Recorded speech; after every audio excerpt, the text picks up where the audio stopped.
Hello everyone, daghan na po kay tag-order today.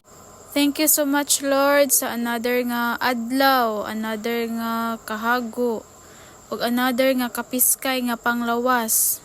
Sa gunson gyud ta nga wala kay tay pahuway no, pero pasalamat gyud kay tagdako sa Ginoo nga always daghan ang ato ang orders.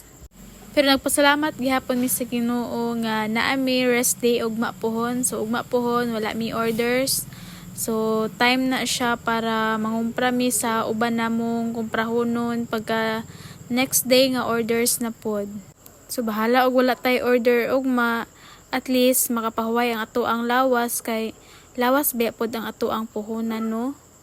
So today naatay orders nga 31 kilos nga lechon with paklay, and then mag-release po ta og paluwagan nga 8 kasudan and 2 ka tray nga fruits, and then naatay 5 ka 14 inches nga bilao, ug naa pod tay 4 ka bilao nga 16 inches nga 4 kasudan, and naay lechon sa tunga kay kauban man ni sa church nga orders.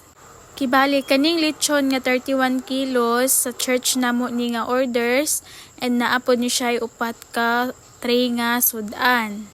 So ga-request man ang church nga i-chop na lang daan, mao to nga amuan na ning gi-chop daan, and then ibutang namo ni siya sa bilao.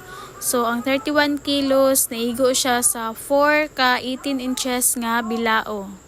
And then katong 4 ka tray nga sudan, gibutang sad namo sa another bilao, kibali katong 16 inches nga bilao, amua lang gibahin ang 4 ka sudan dito sa 4 ka bilao. So kay okay naman ato ana ning ikling wrap aron makaadto na dayon ta sa church. So kay musimba man sad mi kay Sunday man ron, so aman lang gidala ang orders. So gidrap lang usa namo ang orders dinhi sa church.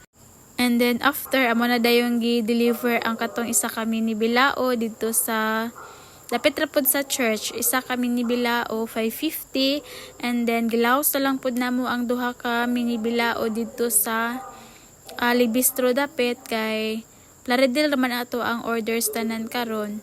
So katong 8 ka sudan and 2 ka 3 nga fruits, kibali gi-pick up lang to siya ni ma'am.